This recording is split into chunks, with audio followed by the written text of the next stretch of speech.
for making us a part of your... No blood is shed in the December 7th election. A while later in sport, Samartex to face their biggest challenge as they face Moroccan side Raja Casablanca. We have details of these and more stories coming with your way in the next hour if you stay with us.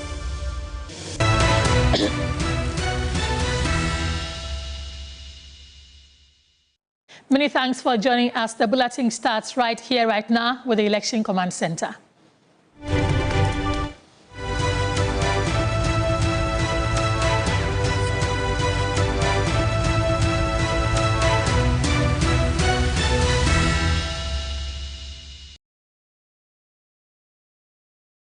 The African Union High Representative for Silencing the Guns, Dr. Mohamed Ibn Chambers, has called on President Akufo-Addo to ensure no blood is shed in the December 7 general election.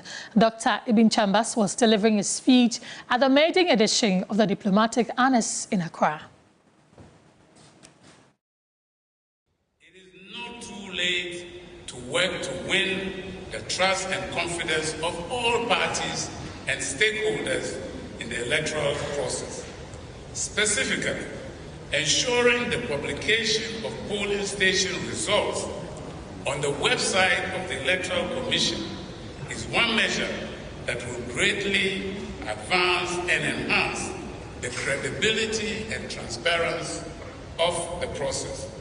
And this will sound like music to some of our partners here who have made this recommendation time and again.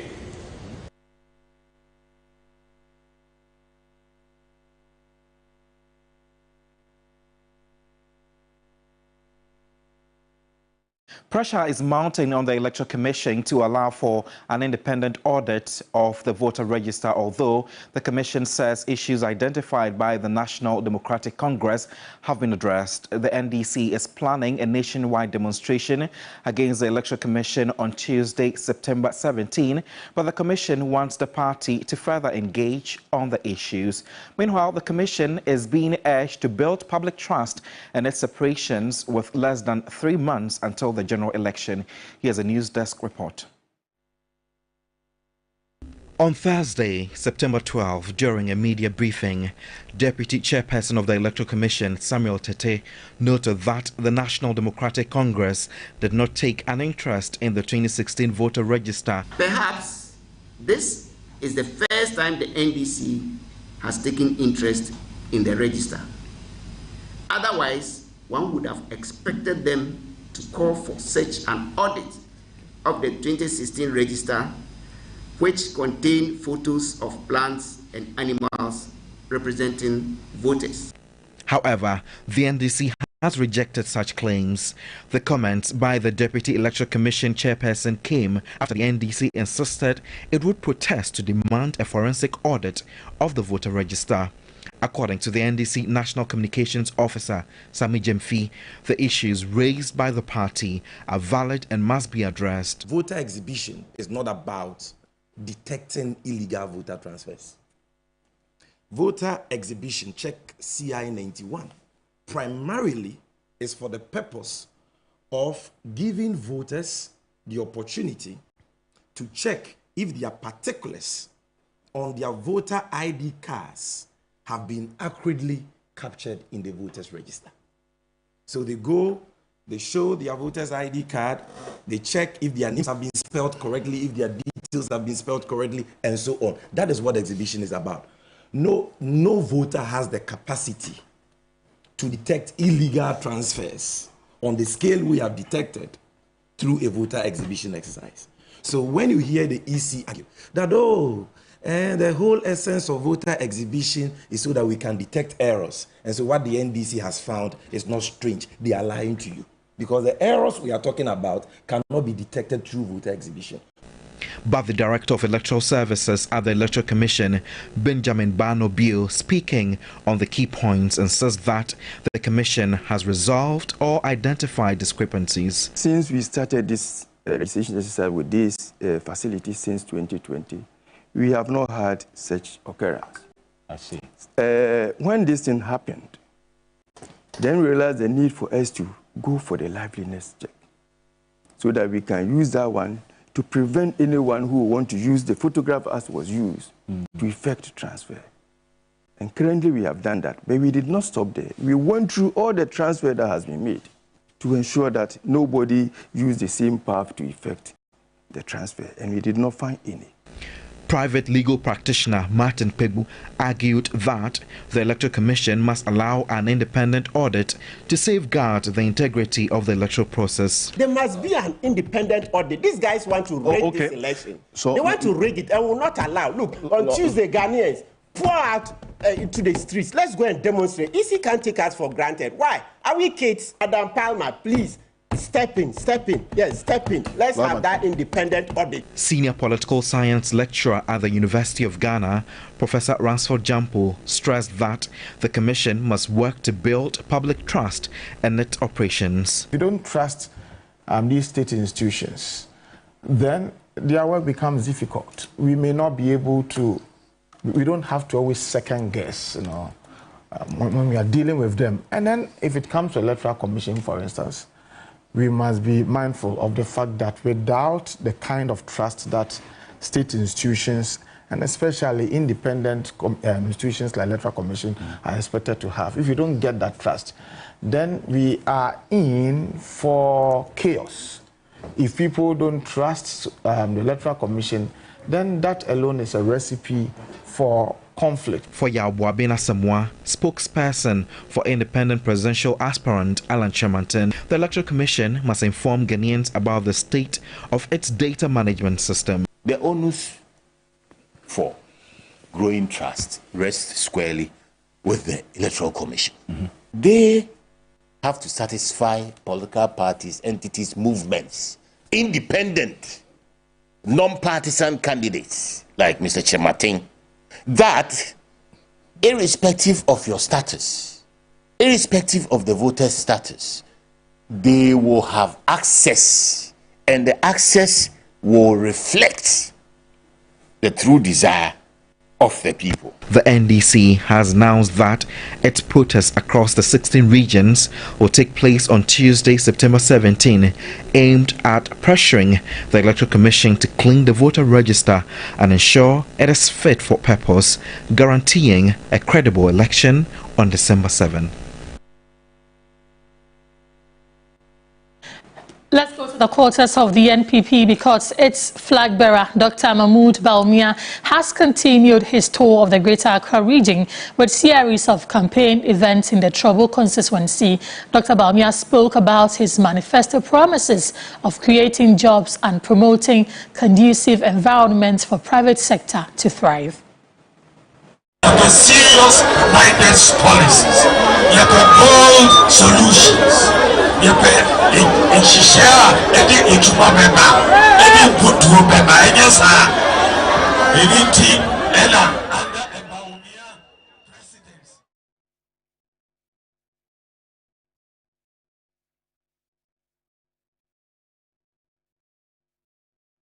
We sincerely apologize for the quality of the sound there, but we do more stories. The ranking member of the Mines and Energy Committee of Parliament has lashed out at government over its gold for oil policy, describing it as not feasible. At an energy summit attended by flag bearer of the NDC, John Jinaport said with the mismanagement of the sector by the government, it will require some $2 billion to salvage the sector. Gold for oil deal today has led to over $1 billion debt sitting on the books of Bank of Ghana. President Mama, with the greatest of respect to you, the gold for oil deal is not sustainable. It is not.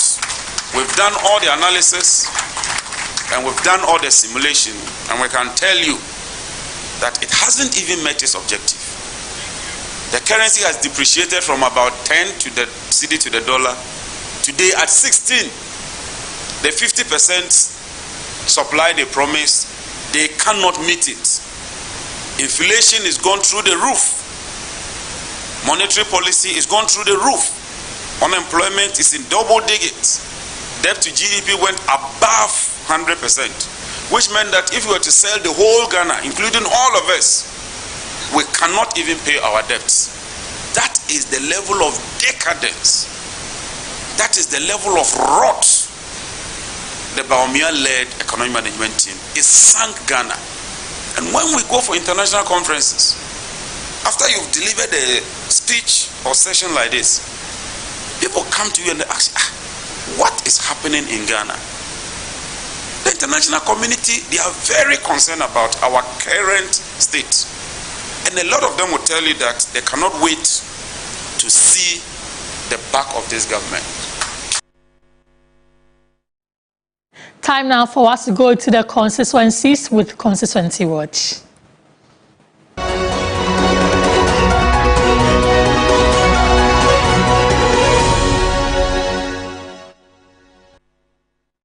It is one of the 3 seats currently occupied by the New Patriotic Party in the Upper West region. As the NPP is not relentless in its efforts to retain the seat, the NDC is also taking steps to clinch it. But for constituents of Nandom, their vote will not only go to a candidate that will prioritize the general interest and development of the area, rather than the divide and rule person. Correspondent Ibrahim Wangara has more. It was formerly known as Laura Nandom constituency until 2012, when it was split into Laura constituency and Nandom constituency. Before the split, it was an NDC seat until 2008, when Ambrose Derry snatched it from Dr. Benjamin Kumbuo of the NDC.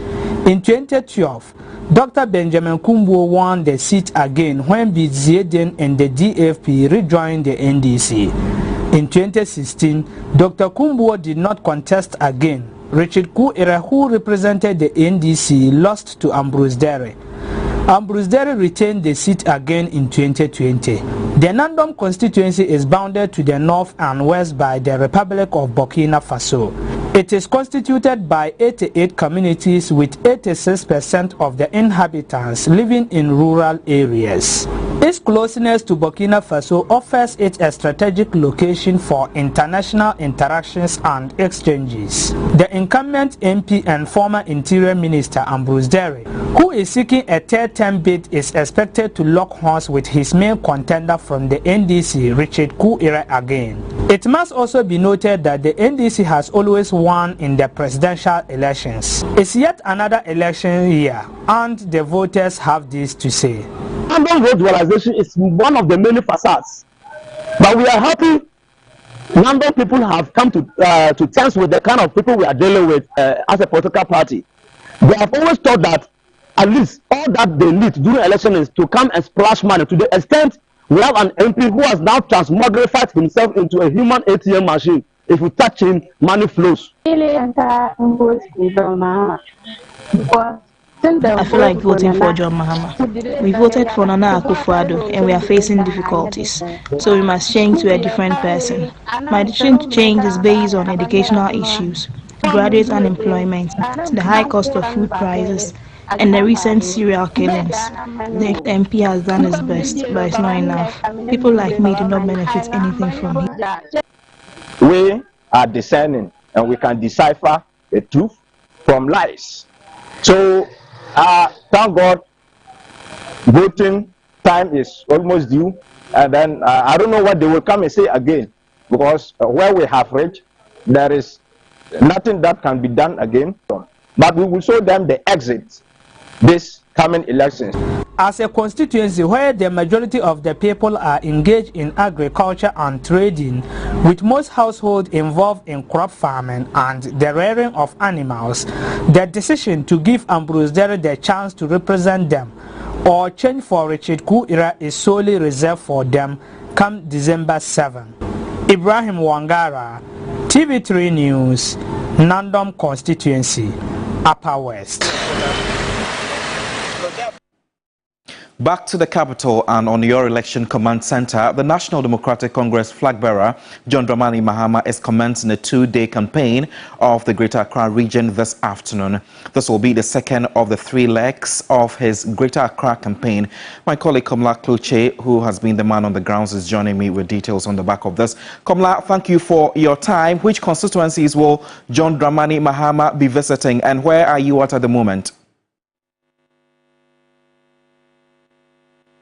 Well, just behind me is the Hammoah Park. The Hammoah Park is located within the English Hammoah Botiano English and Manfum constituency here in the Greater Accra region. That's a seat currently being held by the MPP and the Deputy Minister for Information, Sylvester Stephen, is the one who holds that seat. It used to be a seat that the NDC held until somewhere in 2016 when they lost that seat, which was thereabout. But the expectation of consequence is that they have endured a lot of hardship, and that, well, with the policies that John Mahama is bringing on board, they buy into it, but the pressure is actually going to be on him to be able to deliver within the 4-year non-renewable mandate that he has. Right from English and Manfum, he will be going to the Wajagbawi constituency. After that, he has some whistle stops in some few other centers. Then he will go to the Kaikwe North constituency, where he will be holding some community engagement. And then also he would be having a rally of the sort as well.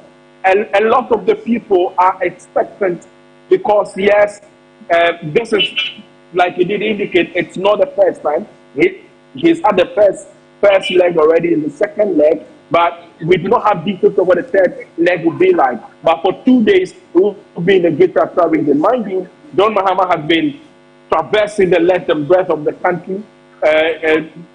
Just about some 2 months ago, shortly after he launched his national campaign and also after the launch of the manifesto, canvassing for votes for people to buy into his ideas and the policies if it secures the mandate of the people, is the reason why this campaign has become very necessary for him and the NDC, and also the fact that they know the role Greater Accra is going to play, especially when Greater Accra appears to be a swing region. The NDC is taking no chances at all to be able to grab a lot of the seats and to give him the numbers he requires to become the president. Right, Komla, what are some of the key things he's expected to address? Well, the issue of job creation or the level of unemployment is been running the clock. If you look at most of the speeches he's been making, and even just about 2 days ago at the Energy Summit, he makes the point that his 24-hour economy he's bringing primarily is for job creation. A lot of the people, if you speak to them on the ground, the economic hardship that they are facing is as a result of the fact that they do not have jobs. And even some of them make the point that they do have jobs, but they do not get enough. And so if he is bringing a 24-hour economy, which is one job, 3 shifts, 3 people, yes, they buy into it. However, it boils down to implementation. But apart from the issue of job creation, there's also the issue about the women's bank. John Mahama has been making the point that women hold the key to the economic growth of the country, and there's a need for them, or there's a need for the NDC or government to be able to give them the leverage to withstand the shocks of the economic conditions. These and many other things appear to be the things that John Mahama is focusing on. But beyond this, he's also expected to hold discussions with the chiefs who play a very vital role when it comes to the politics or the local politics of the various constituencies.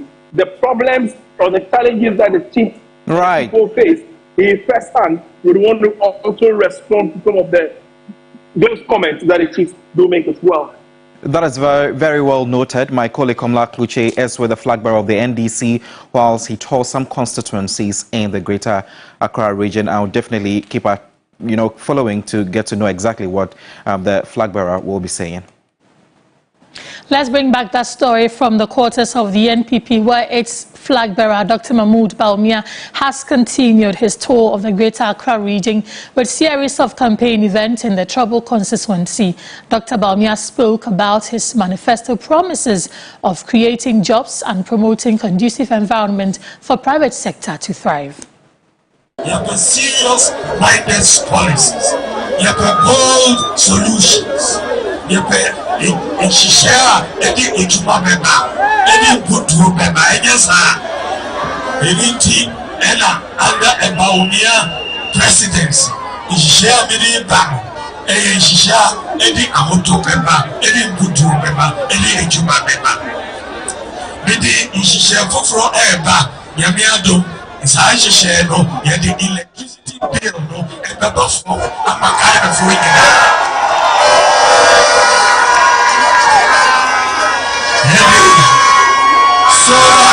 say the electricity bill no was so because the oil and gas they generate electricity no. Because Ghana you take a bold decision, move away from oil and gas to solar power to generate electricity.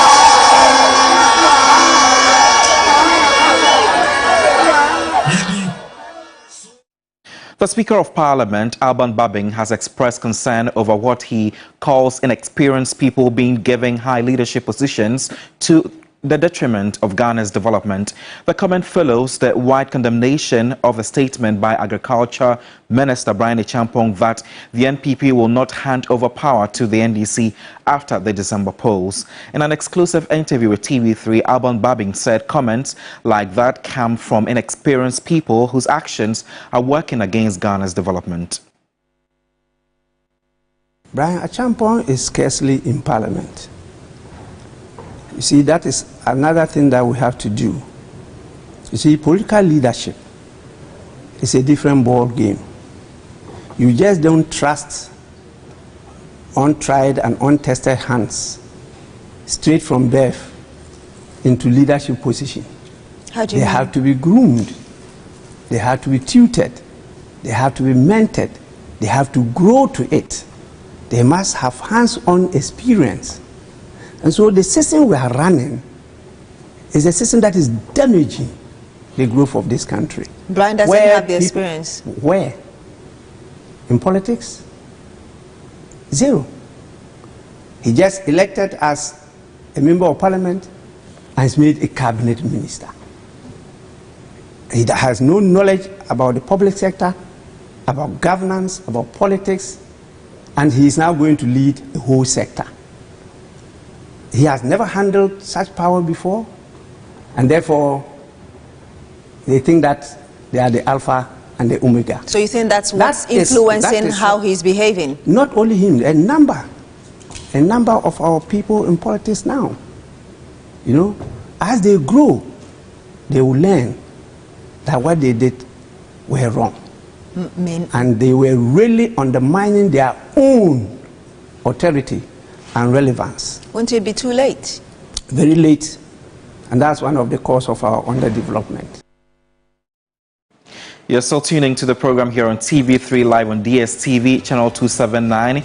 We are also streaming live on Facebook at TV3 Ghana, where you can join us with your thoughts and comments.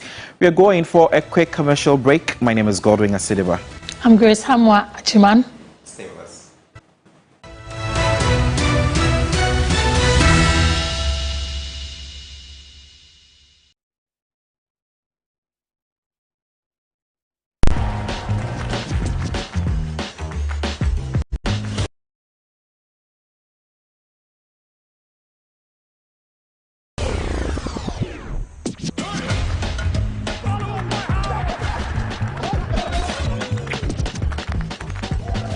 you.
Central on TV3. The Northern Regional Correspondent of Media General, Christopher Amaku, has been adjudged the 2023 overall Best Journalist for the Northern, Northeast and Savannah regions. He also took home the Best Journalist in Education Reporting and Best Reporter in Development Journalism in Furthering the SDGs.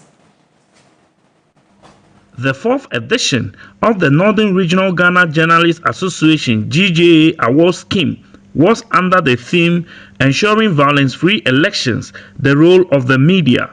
The awards ceremony is in recognition of excellence in journalism in the year under review and stories that had a positive impact on the lives of the people in the regions. Media General's Northern Regional Correspondent Christopher Amaku won the overall Best Journalist of the Year under review.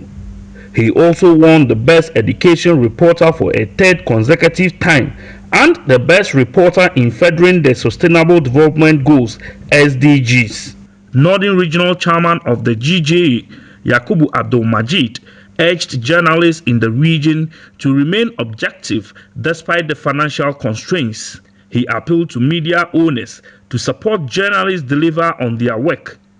As we approach the December 7th general elections, let us recommit ourselves to responsible reporting, fact-based journalism, and pursuit of truth. I wish to reiterate my colleagues to move away from what I call protocol journalism. Finance Minister and MP for Karaga constituency, Dr. Mohammed Amin Adam, who was the guest speaker of the awards ceremony, applauded the Ghana Journalists Association for ensuring the peace of the country. He urged media owners to ensure their staff are well paid to prevent them from being used by politicians and other influential people contrary to the ethics of the profession. This is a huge sacrifice. And I want to use this opportunity to call on the proprietors of our media institutions to take steps to reward you appropriately for the great job you are doing, for the service that you are providing to our society, to our country. In a speech read on his behalf, Speaker of Parliament, Kingsford Alban Sumana Bagman, urged journalists not to use their platforms to promote misinformation, disinformation, and hate speech, since it has the tendency of causing tensions, especially in the build-up to the 2024 general elections, which he described as crucial. In a related development, Media General has received 2 awards at the 2024 Savannah Regional Tourism Awards, organized by the Ghana Tourism Authority. The awards, Tourism-Oriented Media House of the Year 2024 and Outstanding Performance of Excellence for Promoting Local Cuisine for the year 2024, is in recognition of the contribution of Media General platforms to the promotion of tourism in the Savannah region. We are definitely noted for top-notch quality and excellent journalism here in Ghana. Congratulations once again, Christopher Mwako. To more stories, the Vegetable Producers and Exporters Association of Ghana is concerned that the European Union may impose another ban on Ghana's produce due to the ongoing galamsey activities. This could lead to a decline in export revenue and potentially harm youth employment opportunities in the sector. In 2014-2015, the European Union market banned some vegetable from Ghana due to non-compliance with the EU standards on the export of vegetables. President of the Vegetable Producers and Exporters Association, Dr. Felix Kamasa, noted this led to Ghana losing about $30 million in revenue from 2014 to 2017. The association has given government up to September 30, 2024 to come out with a roadmap to eliminate galamsey. We don't want to have that issue again because it takes us over 2 years to come out with a ban from European Union. A lot of people lost their money. People borrow money from the bank, they can't even pay. People die out of that. By the close of this month, if you didn't hear any action, we will join the labor union with the demonstration, and we are going to stop all those people who bring vegetable into the country, not to bring it from the Italy land. Managing Director of the association, Daniel Nomanyo, laments members risk losing their business. Those who are involved in the galamsey, they can identify them. It shouldn't be like the first attempt, which failed. This time, it has to be stopped and stopped forever. Our export business is at stake. The youth, or all of us who are in the business, our employment is at stake. We don't want to lose it. A vegetable farmer, Kelvin Edu-Sarkodie, says a visit to the mining areas by the Lands and Natural Resources Minister will make him appreciate the need to ban small-scale mining. That he's probably not seen himself to actually be like, it can't be draconian. If we all start doing it, we can actually spread the word that actually it's not good to carry on doing it. So the experience is come and talk to the people actually involved on the land in those affected areas to see how we can actually tackle it. Fishermen at the Jamestown Fishing Harbor in Accra have bemoaned the constant pollution of the beachfront by plastics and organic waste. Stanley Niblew reports that the area surrounding the newly commissioned Jamestown Harbor is also characterized by open defecation. Jamestown is one of the vibrant fishing communities in the Greater Accra region, with more than 1,000 active artisanal fishermen. Fishing activities here have been given a boost with the construction and the subsequent handing over of the Jamestown Fishing Harbor by President Akufo-Addo. Fishermen say the project, which has been designed to include components such as cold stores, selling area, and dry dock for repairs of fishing trawlers, has been a monumental achievement by the government in Accra. While there, people trooped into the harbor to catch a glimpse of the transformation at the landing beach. However, the fishermen have some peculiar challenges with the project, claiming that their canoes are constantly being wrecked by rough tides due to the inability of the contractors to include a windbreak in the project. The harbor is really nice, but the absence of a windbreak has become a bane for the fishermen. When the weather is windy, it smashes our canoes, wrecking them in the process. Kwesenyan Sumago, a native of the central region, has migrated to Jamestown to engage in fishing. He is now concerned about the state of affairs at the harbor. We thought we could heave a sigh of relief with the construction of the harbor, but that has not been the case. There should have been a wall to block the wind. Our canoes are now being damaged because there is none. Some fish processors who depend on catch from the fishermen lauded the initiative of providing Jamestown with fishing harbor. The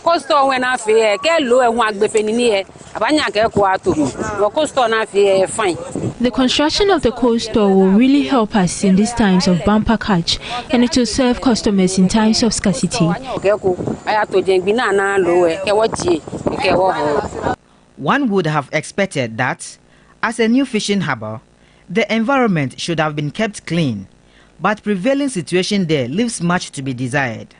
The area has become final resting place for plastic, polyester and organic pollutants, with some contaminating the marine resources. Each day, waste generated and not properly managed from homes nearby also find their way into the sea, while open defecation at the docking area is also rife. Some fishermen are worried by this development. Others believe that the immediate evacuation of pollutants at the area would protect existing fish species, prevent contamination of fish harvested, while reducing disease outbreaks associated with the environment. There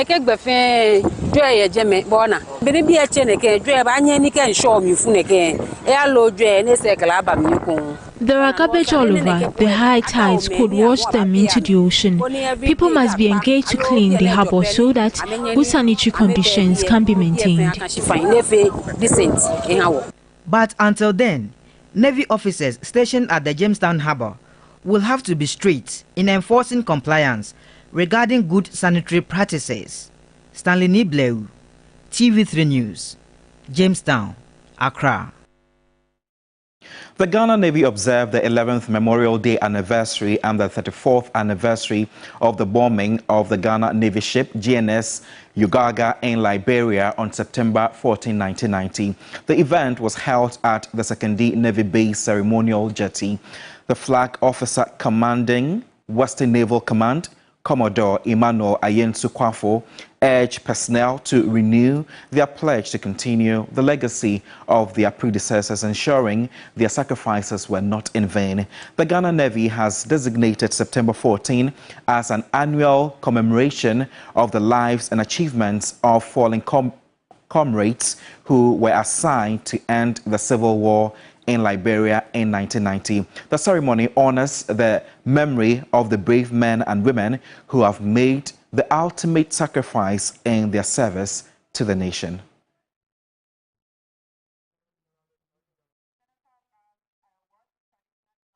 More on this, Commodore Emmanuel Agyemang is flag officer commanding Western Naval Command, and he spoke at the event. As we commemorate this day, let us renew our pledge to continue the work that our forebears began. We must ensure that their sacrifices were not in vain by committing ourselves to the defense of our nation, the protection of our maritime borders, and the promotion of stability, peace, and prosperity of the nation. To the families of the fallen heroes, we recognize the pain of your loss and offer you our deepest condolence and continue to support you as much as possible.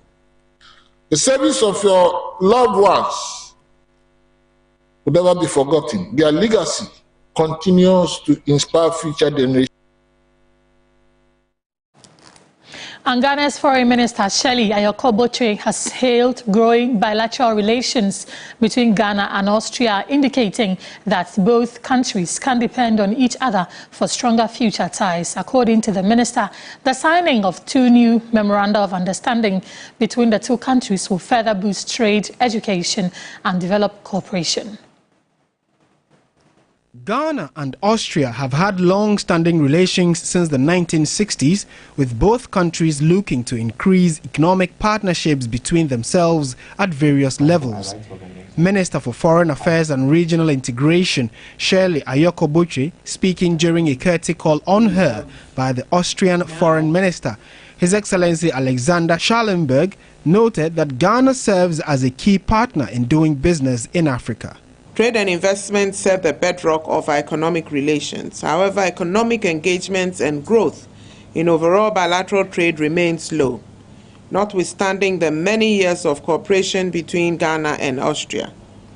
In this regard, there's a need for increased global collaboration through the fostering of economic linkages and partnerships for growth and development. Ghana hosts the headquarters of the African Continental Free Trade Area, and we hope that your business people will see doing business in Ghana as that stepping stone into the rest of the African continent.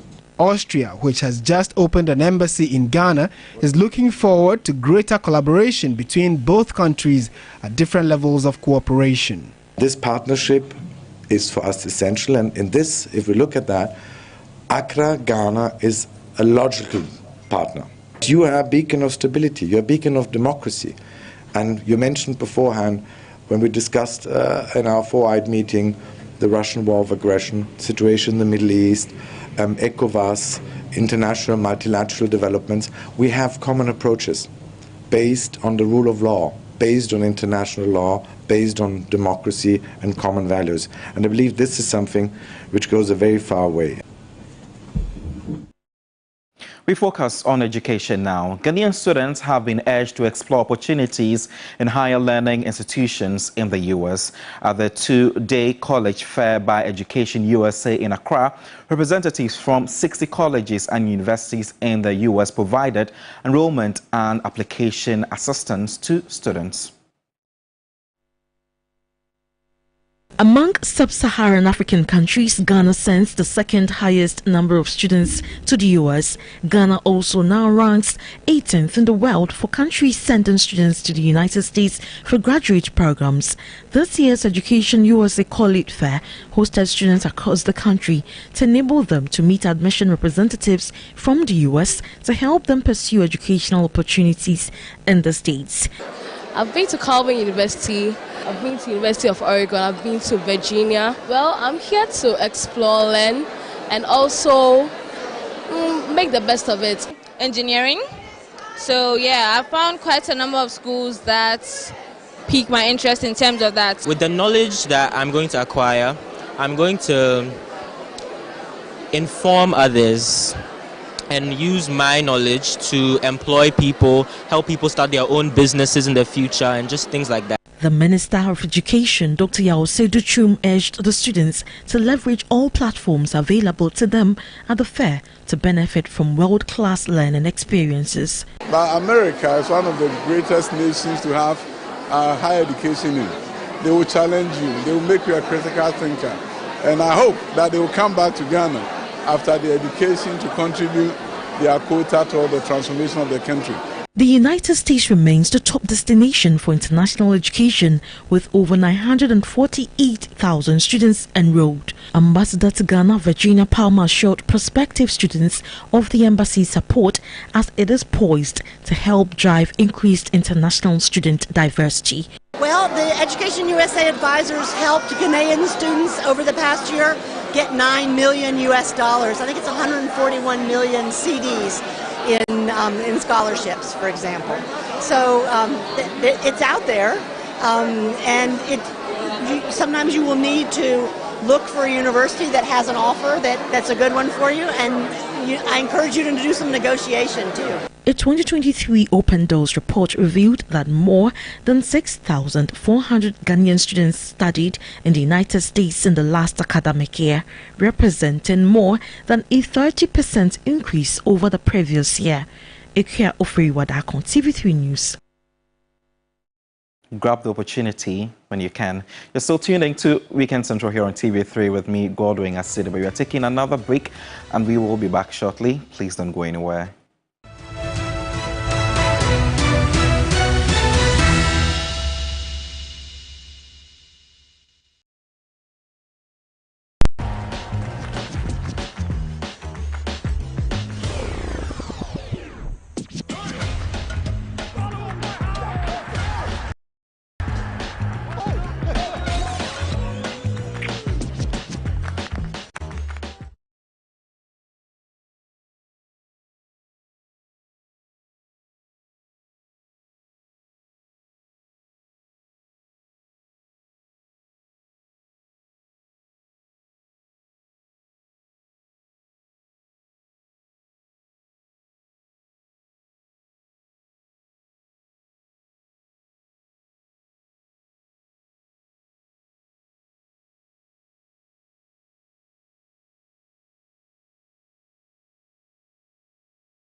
today as they face Moroccan side Raja Casablanca. There's more in this review.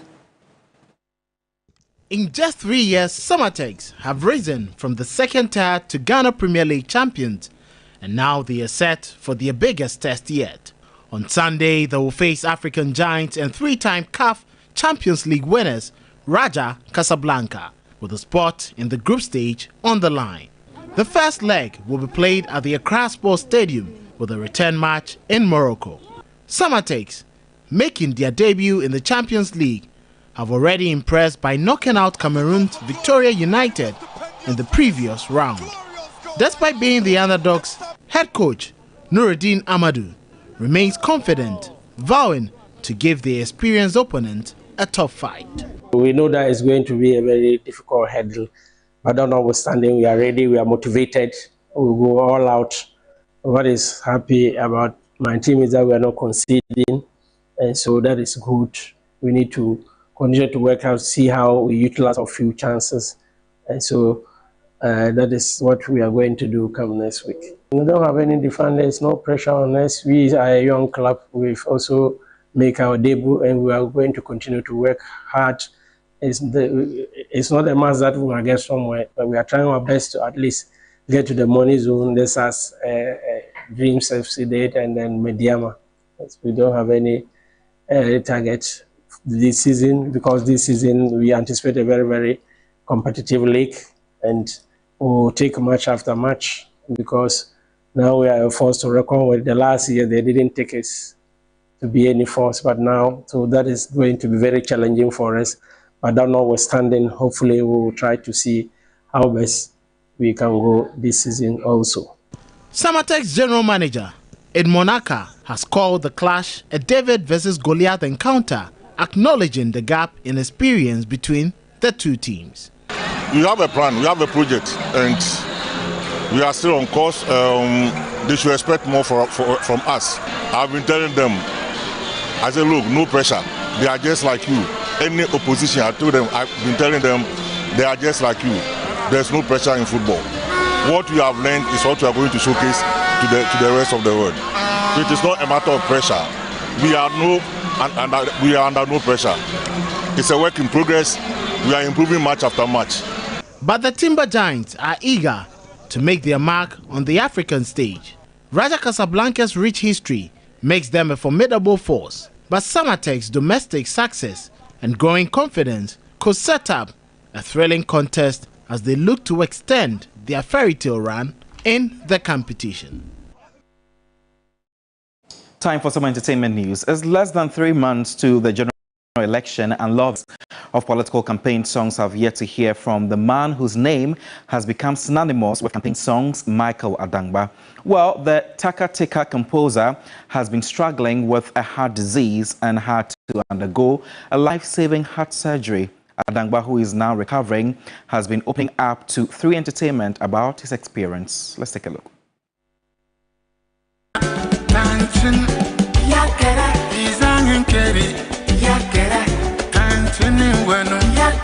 Singer Adangba is loved by many for captivating audiences with his unique style of African traditional music.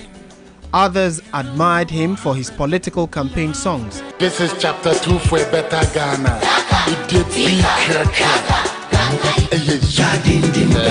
Since 2008, the native of Paga has not missed an opportunity to release a campaign song for the National Democratic Congress, the NDC. In the 2012 and 2016 elections, he was one of the few musicians who stuck their necks out for former President Mahama. His song, Taka Tika, re-echoed across the country. National Democratic Congress. Unity, stability, and development. One people under one umbrella. The late President John Ivan Satamil Satiteneba John Dramani Mahama Yi. Not your man as Shannon.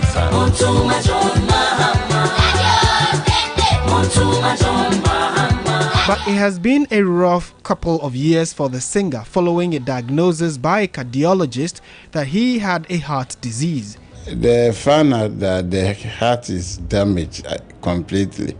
You can't do anything unless they do the heart transplant. And you know, heart is not like kidney that someone would donate it. You can't breathe at night and you can't sleep.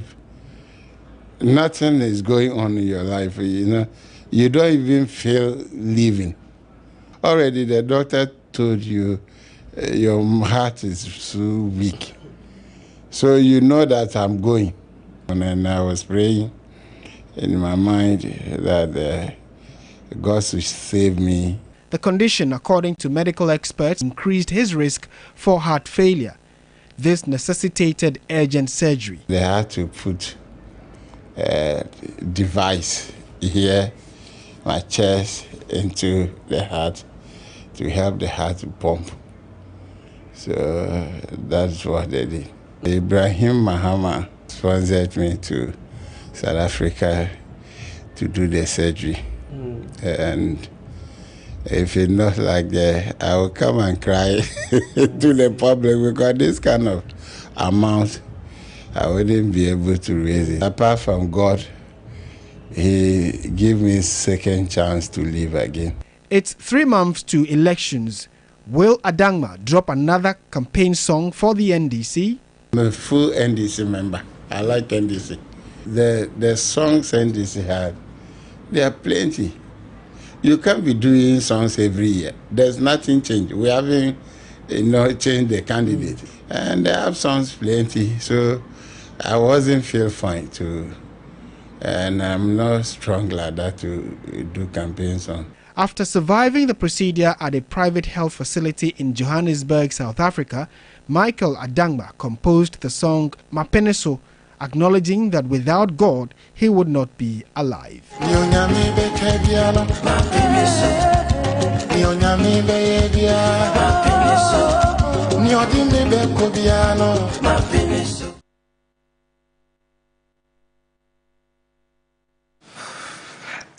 This is actually really, really heartbreaking because he's also from the Upper East region, and I realized this was one of the songs that Ghana's most beautiful. Yeah, he composed the Banaweko, which literally means like Eradie. Banaweko means Eradie. Yes. So, I mean, I was little when I used to hear that on Ghana's most beautiful, not very little, but I was like, oh, Kasem has been able to make its way on TV, which means the language That's the name of the language, Kasem. Yes, Kasem. Okay. So that was Kasem. So it's like, to your mama, so like, I mean, it's actually really heartbreaking to see him very weak. Yes. But then we hope that he gets better and then he's back on his feet to give us a lot more hits. Yeah. We're wishing him all the best. Well, on your screen now is the QR code. Pick your phone, open your camera, take it straight to the QR code, scan, and it will take you to our WhatsApp page, the 3 News or 3 Channel page, where you can get all the credible information on any aspects of life, anything you need to know from us.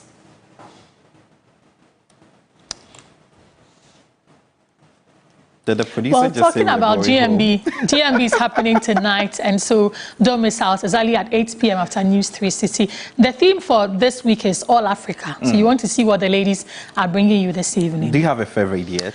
I think I like Pepra, the Eastern Region girl. She's good. How about she's won star performer like twice, and she's doing well. Oh. Yeah, she's doing well. She's pretty as well. Yeah. Well, it's time for us to go. Thank you for making us a part of your time. We will be back same time next week, but on Monday, Kemini and Mawena will be coming your way with News Central here on TV3.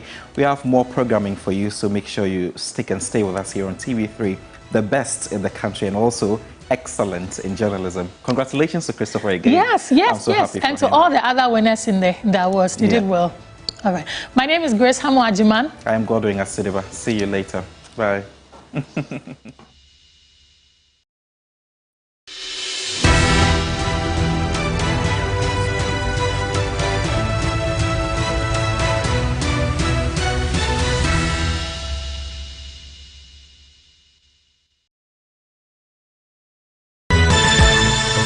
La